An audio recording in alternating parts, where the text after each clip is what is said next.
Kang, the pinch runner at second, 3-1, slapped through the left side for a base hit. Here comes Kang, here comes the throw on a hop, the tag not in time. Great slide. An RBI single from the bottom of the order by Bella Fortini gets the Bulldogs on the board with one out in the fifth. 1-2 pitch. Hit out towards center field. Should be deep enough to get a run in. Here Schramm makes the catch. Her throw's going to come into third. It's a good decision. The tag is there. That's a double play to end the ball game, and Dartmouth advances. Wow. What a decision by the freshman in center field to go to third. Henderson looking for the punch out. The 0-2 pitch. Sent back where it came from. There's a base hit. Windmill is on. Here comes Sun. The throw to the plate not in time. A 5-run top of the ninth, and it's 9-4 Crimson on the RBI base hit by Maddie Mays. 1-0 pitch hit hard out to left in the air for Donahue, and that's going to clank off the bottom of the wall. 2 runs are in. Pulling into second with the go-ahead double is Allie Odie. 2-0 Dartmouth behind the big 2-out hit here in the bottom of the first. Hit when they needed it so far, but that could be changing 1-1 right here. Lifted down the left field line. Fair, it's trouble, and it's off the top of the foul pole, and we are tied. Holy moly. Lael Ayala, her third homer of the season, and it comes with Harvard down to their final out here in game one.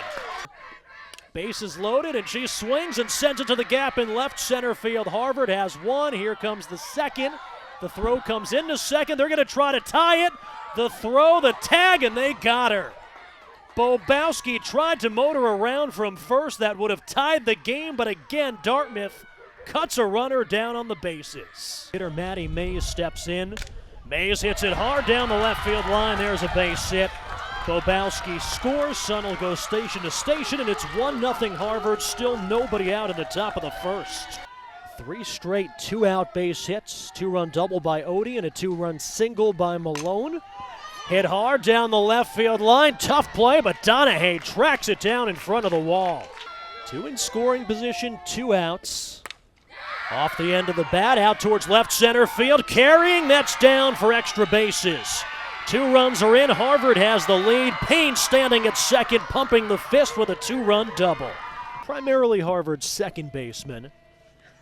2-1 goes the other way with some velocity and a leaping catch by Ali Ha. That's a tough play for the junior. With Davies at third, hit to the left side, diving stop. Zhang up with it, throws, got her. What a play by the freshman at the hot corner. 3-1, this one shot towards the gap in left center, down, that's going to get to the wall. Around second, putting on the brakes at third is Scotes.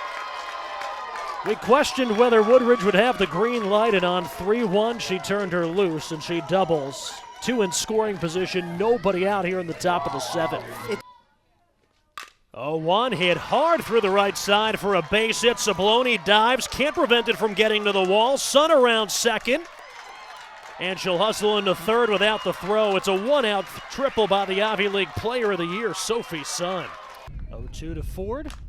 Hit a ton out to left field, and that's gone. Bye-bye. Lisa Van Akron told us that Carice Ford feels more comfortable against better pitching. And she backed her coach up there. It's 4-0 Tigers in the bottom of the 5th inning. First pitch inside out, leaping grab by Sophie Sun, and Harvard survives. One of the hardest hit balls today found the Ivy League Player of the Year at short.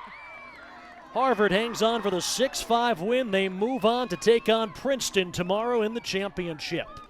Who's going to win the battle? 2 on, 2 out. Here's the payoff pitch from Reed. Bouncer to third, call up with it, long throw, and Harvard gets out of the inning. Princeton had 2 on, nobody out, and Anna Reed retires 3 straight Tigers to send this one scoreless to the bottom of the first. The lefty delivers, swing and a miss. Brielle Wright strikes out the Ivy League Player of the Year with a runner on base, and we take a 3-1 game to the top of the 6th here in Princeton. Right rocks and fires the 1-2 pitch on the ground. Left side, Zhang up with it, throws across. And the Princeton Tigers are the Ivy Tournament champions. They're going back to the NCAA tournament. 6 scoreless by the freshman Cassidy Shaw. Brielle Wright comes in, notches her 9th save of the season, and the Tigers win it 1-0 over Harvard. Dartmouth yesterday shut out by Princeton and had just one runner get as far as second base, just 3 hits. But this is a Dartmouth team that during the regular season hit .282, third best in the Ancient Eight behind Harvard and Princeton, and they'll send out this lineup against Emma Taylor. Mary Beth Cahalan, the senior backstop, leading off. Alana Panu, Kelly Beaupre. Olivia Schramm, the cleanup hitting freshman center fielder. Layla Hennessy, Allie Odie. Freshman shortstop Justice Malone, Quen Wilson, the reigning Ivy League Rookie of the Week, and Ashley France against Yale's southpaw Emma Taylor, who pitched pretty well yesterday but wasn't able to pick up the victory. And, you know, here we start. I love Sam Goodcase, the catcher, turns around, introduces herself to the umpire, trying to develop that relationship. David Mattern calling balls and strikes. Andy Rollon at first, Brad White at second, Gilberto Zayas down the line at third. The umpiring crew here today. Taylor paints the outside corner, and it's no balls and 2 strikes. Taylor yesterday, game 1 of the tournament, 7 1/3 innings, allowed 11 hits, but just 4 runs, 3 of them earned. 4 walks, 2 strikeouts. 1-1 pitch. Strike 2. Yep, and she is determined to pound the strike zone. These are good pitchers pitch against Cahalan, who is a first-team All-Ivy. Cahalan, a .369 hitter, batting from the right side. 1-2 pitch, swing and a miss. Got some bite off the outside corner, and Cahalan down swinging. Yep, really pretty pitch by Emma Taylor. A lot of movement on the ball by both pitches. Oh, boy, just out and up, hard pitch to hit. Alana Panu, the left fielder, stands in. 1 out, scoreless, bottom of the first inning. Dartmouth, the 4 seed, serving as the home team as this is fouled out of play. And that's with a little bit of an asterisk because Dartmouth, the 4 seed, they were a half a game out of first place, weren't able to get their final game of the regular season in.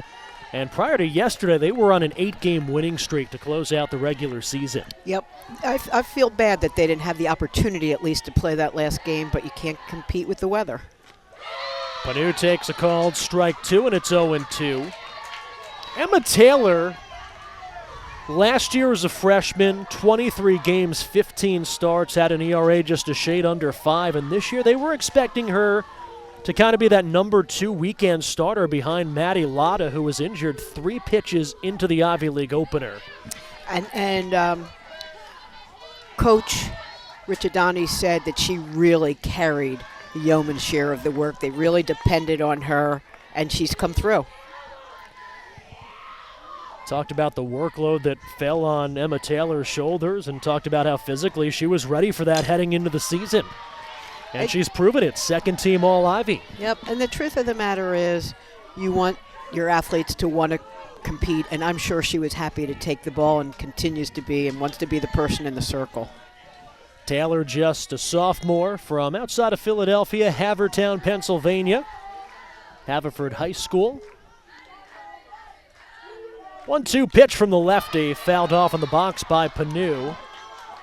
Alana Panu, a .273 hitter, 2 homers, 14 RBIs, but her 2 biggest contributions yesterday were those fantastic catches in left field. Just absolutely 2. I was thinking the same exact thing. 2 great catches, one down the line, one in left center. The one in the gap came with the bases loaded in a 2-0 game. Both times Princeton had runners in scoring position and really kept the game close. I mean, she was the star of the game in terms of her defense. Dartmouth making Emma Taylor work a bit here in the first. 1-2 pitch, lifted foul, well out of play, third base side.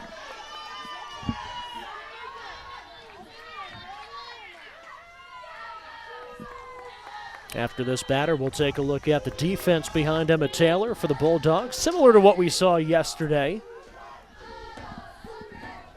Alana Panu, the junior left fielder, just 2 seniors on this Dartmouth roster, leaves it low and away, and the count evens up 2-2. Good mix, though. Really trying to keep Panu off balance. Sam Goodcase encouraging her the whole way.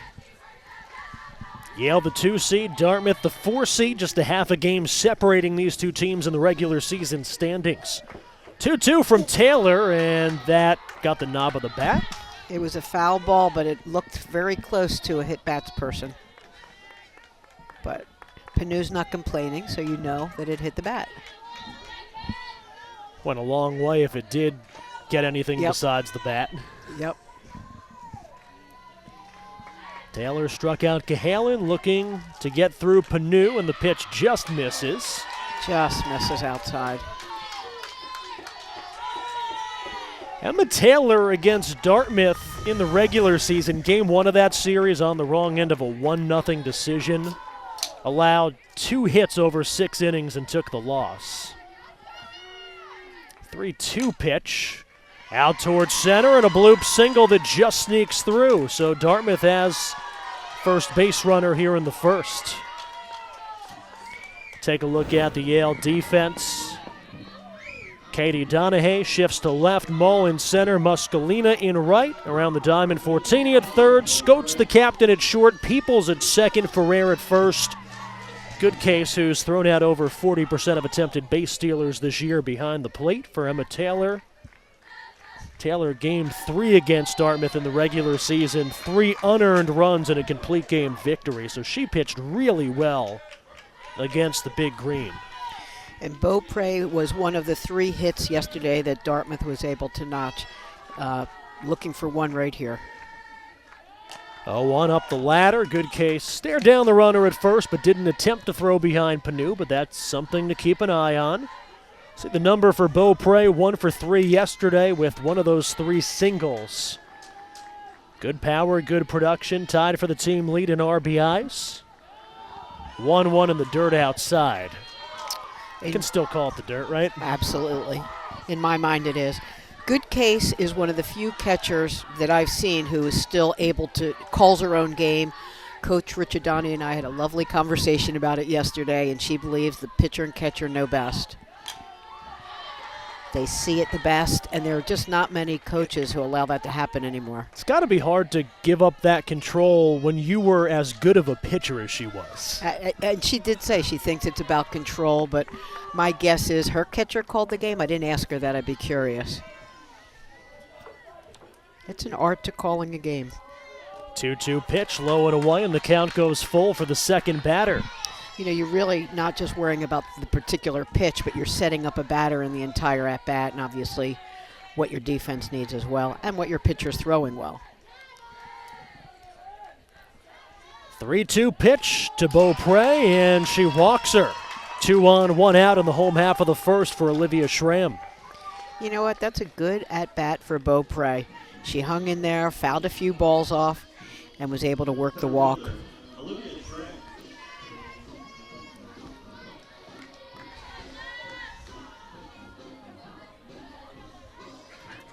This Dartmouth team coming in with a very patient approach, 20 pitches to the first 3 batters. And it's a pitcher that they've already seen twice this season. Yep, and I think that literally is their game plan, at least early on. We'll see if it changes as the game progresses.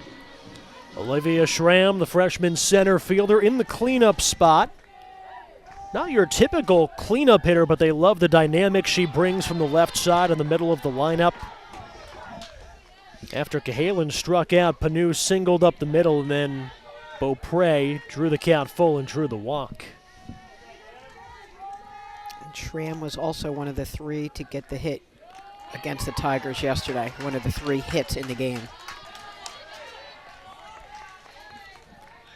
For Dartmouth yesterday, they had 3 hits. 2 of them were back-to-back 2-out first-inning singles by Beaupre and Schramm, and then they had just 1 base runner the rest of the way. 1-1 pitch, off-speed misses. Taylor's mixing it up.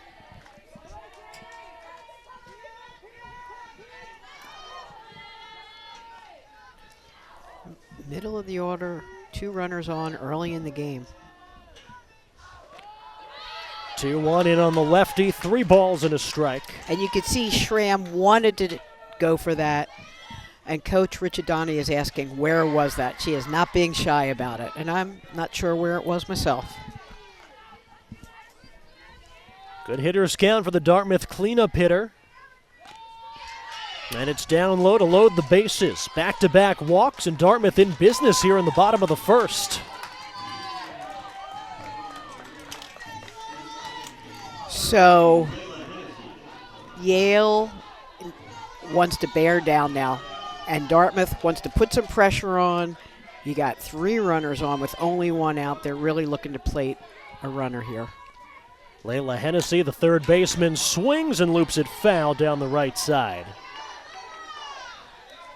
You would think if Taylor continues to struggle, the first pitcher in might be Hannah Turner, the junior, who we didn't see yesterday. Yeah, I think it'll be a little, I think she's going to let Taylor try to work through this. When your pitcher is that successful, often they can, just get better as the game wears on. Tough spot here, 0-1 pitch, low and away. Started with a strikeout to the All-Ivy catcher, Mary Beth Cahalan, and then Alana Panu singled up the middle on a ball that wasn't hit all that hard. And then back-to-back walks. Panu at third, Beaupre at second, Schramm at first. 1-1, popped her up, right of home plate. Goodcase flips the mask and makes the catch. A huge out, number 2 in the bottom of the first. Really big out without a whole lot of work either. A little pop-up in foul territory. Couldn't hurt. Hope for a better outcome if you're Yale, other than maybe a double play.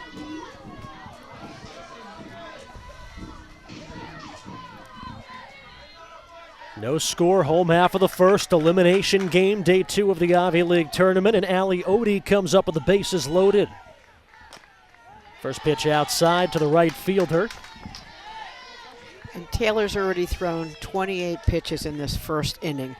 So not exactly the kind of control and the kind of look she was hoping for to start the game. 1-0 pitch, hit hard out to left, in the air for Donahue, and that's going to clank off the bottom of the wall. 2 runs are in. Pulling into second with the go-ahead double is Allie Odie. 2-0 Dartmouth behind the big 2-out hit here in the bottom of the first. And she gets all of that, finds the alley, and is able to knock in a couple runs. Not a bad pitch either, but just a hard hit ball right to the fence. With the bases loaded and 2 out, the runners are going right away. No problem scoring 2 runs. Allie Odie, the sophomore right fielder, RBIs number 13 and 14 on just her 3rd double of the season. And now Justice Malone, the first-year shortstop, swings and misses. That ball was scorched off the base of the wall. Donahue played it in, but Panu and Beaupre able to score easily, and still 2 Dartmouth runners in scoring position. 0-1 to Malone, out to left center. That's going to get down. 1 run is in. Here's the trail runner. Throw to the plate, not in time. Back-to-back 2 RBI hits. That one from Justice Malone scores Schramm and Odie, and it's 4-0 Dartmouth. And not exactly the way Yale would have drawn it up, but there's a lot of game left, and Dartmouth is looking to get another run with 2 outs. Really smart play by Mole here. She doesn't try to throw longer than her arm, the cutoff, so that we don't try to go home and allow the runner to advance. And now there's a runner further back than scoring position. Jen Williams, the word she used to describe her first-year shortstop, Justice Malone, was swagger. And as we say that, Malone gets called over and literally flaps her arms like wings. A lot of energy from the first-year shortstop. She delivers the 2-run single. It's 4-0 Dartmouth. And now another first-year player on a very young Big Green team, Quen Wilson. Wasn't a starter from the jump, but took advantage of an injury to Jenna Brown in the preseason. She was the Ivy League Rookie of the Week, the final week of the regular season. And that one's picked up in foul territory. Jenna Brown, the last 2 seasons, their starting center fielder, and she suffered an injury in preseason camp, and that opened up a spot for Wilson. They've had some injuries. They have a short bench, but you know you come out fighting with the players that you have.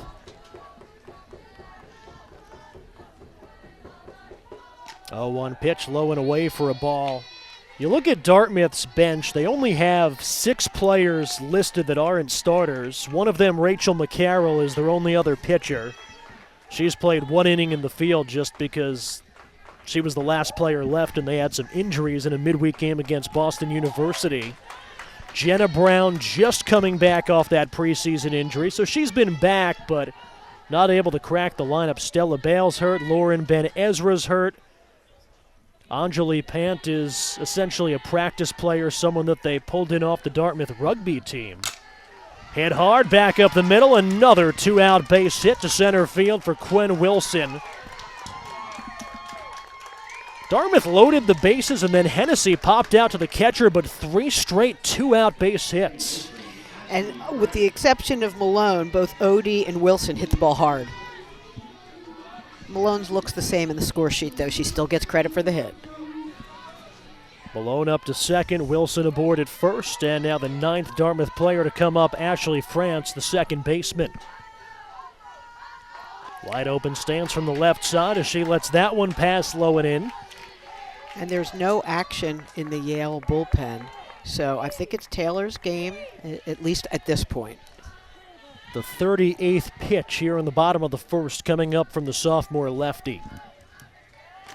France can't check her swing. Snap throw to first, and just back is Wilson. Just back. It's a really hard throw to make for a catcher with a lefty up. Mm-hmm. But it certainly didn't stop good case. Coach Richadani said she's always surprised when they do try to run on her, although that wasn't a running situation. 1-1 pitch off her glove to the backstop. Both runners will slide up.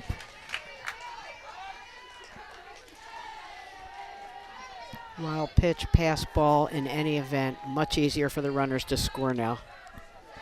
Malone up to third. Wilson into scoring position at second. It was a scoreless game with 2 outs, and now 3 straight 2-out hits. Swing and a miss by France. Good pitch by Taylor down in the zone. Going to call that a wild pitch against Taylor that advanced the runners. Jen Williams calling time. She'll call over her second baseman. Took a big swing there, and she's, I'm sure, just trying to have her settle down, stay within herself. You know, what you say to Ashley France at this point is, this is where you want to be. Have some fun in there. You've done the work. See the ball, hit the ball, run. 4 runs already in on 4 first-inning hits. Taylor looking to get out of it. 2-2 pitch. Tough in between hop. Knocked down by Peoples. Just enough time to recover. And that puts the lid on a productive bottom of the first. 4 runs on 4 hits. Taylor had to throw 41 pitches. And after Dartmouth was shut out yesterday, they strike first. It's 4-0 Big Green.